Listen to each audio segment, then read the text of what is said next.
Have you ever noticed the harder you chase something, the faster it slips away? Maybe you poured your days and nights into a dream. Maybe you gave your all to someone you loved deeply. Or maybe you chased a career, a relationship, a goal, so relentlessly that somewhere along the way, you lost yourself. And then what? When you finally paused, drained and tired, your hands were empty. The relationship faded. The goal remained out of reach. And peace, that was nowhere to be found. How many times have you wondered, I've given everything, so why am I left with nothing? You did all the right things, yet life keeps pulling away from you. Maybe it's because you were chasing. Because what's truly meant for you, you don't need to run after it. When you chase, you move away from your center. And the more you run after things, the more those things seem to run from you. We've all been told the same lie: if you want it, go get it. Chase it before someone else does. But the truth is completely the opposite. The truth is, what's meant for you will find its way to you. You won't have to chase it. You just need to prepare yourself to receive it. Since the beginning, we've been taught, if you want something, work hard, give it everything you've got, and start running toward it. But no one ever taught us when to stop, when to pause and reconnect with ourselves, when to trust the timing of the universe. You've tied your entire life to external effort. But have you ever looked inward? Have you ever asked, who am I becoming in this process? How do I feel inside? What kind of energy am I carrying? Listen carefully. Life is not a race. It's not a battlefield where only the fastest or the loudest wins. Life is a space where everything meant for you arrives, when your frequency matches it, when you are ready, in the deepest sense. And being ready doesn't mean burning yourself out. It means strengthening yourself from within. It means nurturing your mind, body, and spirit, so that what's written in your destiny naturally gravitates toward you. So now comes the real question. How do you attract what you truly desire? You attract when you stop chasing from a place of lack and start living from a place of wholeness. When you stop desperately wanting something, and begin to believe deep within, I am worthy of it, and it will come to me. When you start honoring your own worth. When you quietly stay committed to your path, and trust that the universe sees everything. When you no longer run after people, but instead become so grounded, so luminous, that they're naturally pulled toward your energy. That's when the real shift happens. This brings us to a powerful truth. Chapter 1. You don't gain by chasing, you gain by pausing. Heal. Embrace the pain you've carried. Quiet the storm inside. You must build a relationship with yourself, one that's deep, honest, and unshakable, because unless you fully accept yourself, the world never truly will. Always remember, the world follows those who follow themselves. It's drawn to the ones who glow in their own light, not the ones who beg for a spark from someone else's flame. Let your clarity be so strong that when someone meets you, they instantly feel, this person trusts themselves. They don't need me, but they still value me. When your presence radiates self-trust instead of neediness, you give others a gift, the gift of freedom. And freedom creates the deepest kind of connection. You're not here to be someone others need.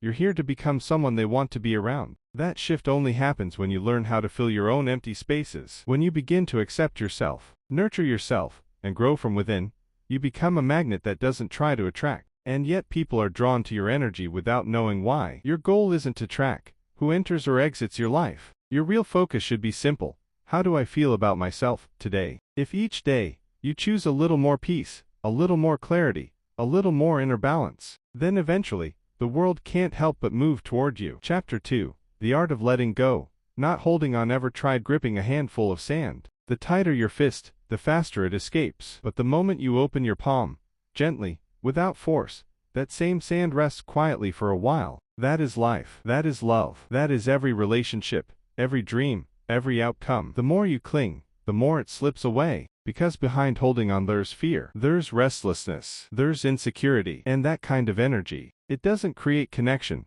it creates suffocation. We often tell ourselves, if I let this go, I'll lose, I'll fall behind, I'll be left with nothing. But here's the truth, letting go is not losing. Letting go is the highest act of trust. Trust in your own path, trust in the flow of life, trust in divine timing, that whatever is truly meant for you will come, when you're truly ready. Because when you grip someone too tightly, you stop seeing them as a person, and start treating them like something that must stay on your terms. But when you let someone go, with love, with respect, and with quiet confidence, you give that connection the room to breathe. You give it the freedom to return, if it's meant to return. And even if it doesn't, you don't shatter, because you've already learned to hold yourself together. Letting go isn't escape. It's not weakness. It's a conscious choice, to stop forcing, to stop exhausting your soul trying to control what's beyond you. You no longer chase, cling, or beg. You simply return to yourself. You stand firm in your own truth, because now you understand. What's truly yours will never walk away, and what isn't, no amount of holding can keep. You've seen it yourself. Try to hold water in your fist, it slips through, but place it gently in a cup, give it space, and it stays. Many beautiful things don't last, not because they weren't right, but because we smothered them when all they needed was room to breathe. In love, in dreams, in goals, you don't need to grip, you need to understand. Life starts to transform the day you begin to say, if this is meant for me, it will find its way, and if not, I'll still be grateful as it leaves. This mindset sets you free, and freedom is the soil where the most beautiful things begin to grow. When you let someone go, you give them the wings to fly, and if they're truly meant to be in your life, they'll return on their own wings, not because you pulled them back. And if they don't come back, be grateful, because you didn't try to force something that was never truly yours to begin with. Letting go means you've chosen yourself. You've released your energy from the tight grip of things that were quietly draining you. You've put down the weight you carried behind a smile,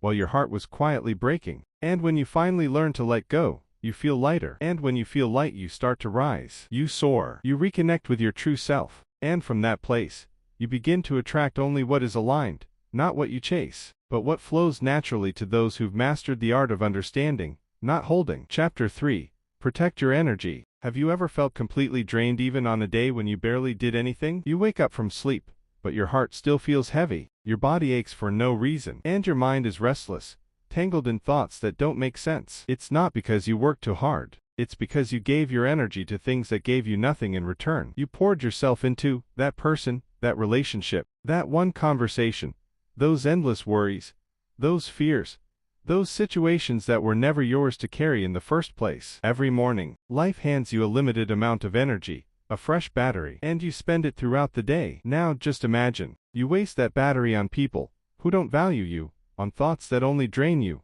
on tasks that chip away at your spirit. What do you have left when the day ends? Nothing but exhaustion, disappointment, and a quiet, aching question: why do I feel like I'm falling apart? That's why the time has come to understand.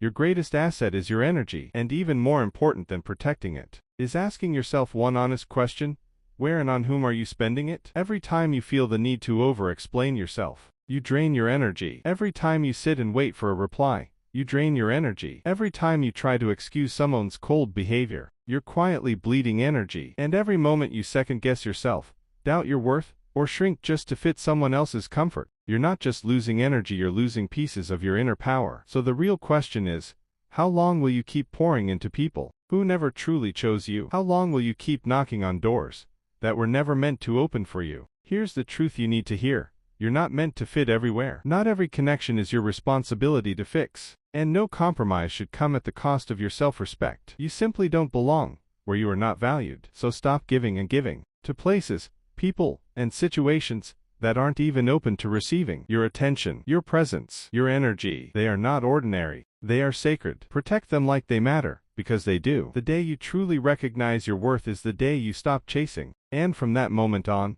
you become a magnet. Chapter 4. The art of letting go. Heal. Embrace your wounds. Silence the chaos within. You must build a relationship with yourself, one that is deep, honest, and fearless. Because until you accept yourself completely, the world never truly will. Never forget, the world is led by those who lead themselves. It's drawn to the ones who shine from within, not the ones who go around asking others to light their fire. You need to carry such unwavering clarity that when someone looks at you, they feel, this person stands firm in who they are. They don't need me, and yet they honor me. When your presence flows from self-sufficiency instead of need, you offer others the greatest gift, freedom. And nothing creates deeper attraction than freedom. You're not here to be someone people need to survive. You're here to become someone they choose to keep around. And that begins the day you stop looking outward to fill your emptiness, and start filling it yourself. When you begin to accept yourself, nurture your growth, and love the person you're becoming, you naturally become magnetic. You don't chase. You simply evolve. And everything meant for you begins to find you. Your goal in life shouldn't revolve around who stays or who walks away. Your real focus should be one powerful question: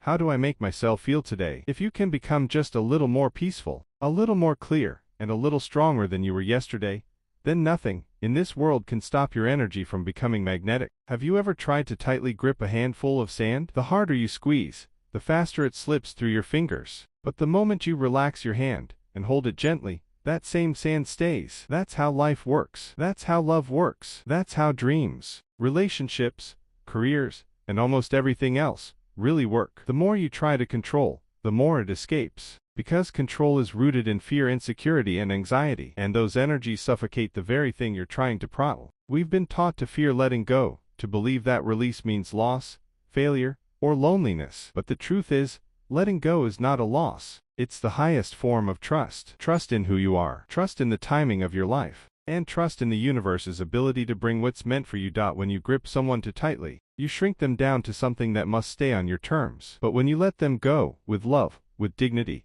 and with quiet confidence, you uplift the connection. You give it room to breathe. You give it the chance to return, if it's truly aligned. And even if it doesn't, you remain whole, because you've already done the most important thing. You held yourself together. Letting go isn't escape. It's not giving up. It's a conscious choice. A choice not to force, not to drain yourself, not to chase, convince, cling, or reshape what refuses to fit. It's choosing to hold on to yourself instead, to stay grounded, to return to your center, because now you understand, what's truly meant for you will never leave, and what isn't meant for you won't stay, no matter how tightly you hold on. Think about it.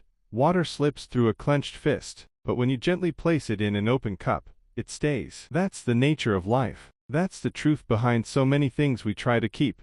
They don't need a cage. They just need space. In love, in purpose, in relationships, in goals, you don't need to grip. You need to understand. Your life begins to shift the moment you start telling yourself, if it's meant for me, it will find its way. If it's not, I'll still be thankful it came. That mindset is where true freedom begins. And freedom is the ground where life's most beautiful things begin to bloom. When you let someone go, you give them the wings they were always meant to have. And if they're truly yours, they'll return, not because you pulled them back, but because they chose to fly back on their own. And if they don't, be grateful, because you didn't force something that was never meant to stay. Letting go means you finally chose yourself. You freed your energy from chains that were never worthy of your spirit. You set down the invisible weight, the one you carried with a smile on your face, but pain hidden deep inside. And the moment you truly let go, you feel light. And when you feel light, you begin to fly. You rise. You rediscover who you really are. And then you start attracting the kind of love,